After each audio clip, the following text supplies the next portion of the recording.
izleyenler, Hatay'ın Yayladağ ilçesindeyiz. Sufanda Aşıklar Otağı'ndayız.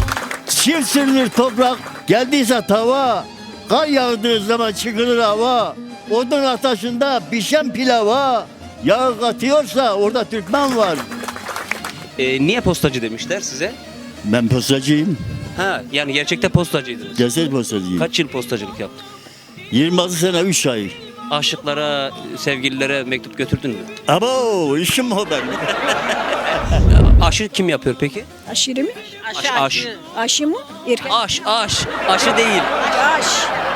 Fatma Görümcem'in Niye kocası. onu kadınlar yapmıyor mu? Yok bizde erkekler yapar aşı güzel. Demek ki Hatay'ın erkekleri beşerikli. Bak ha, mesela benim elimden hiçbir şey gelmiyor.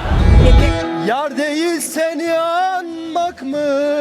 Yıllarca çektim ah mı?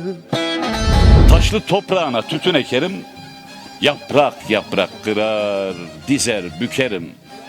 Dumanını iliğime çekerim, içtikçe mest eden zehir gibisin. Yerine mezara girmek isterim. Canıma can katan oldun Mehmet'im. Türkmen kiliminin boyası sanki. Leyla, Leyla yüreğimde mühür gözlerin.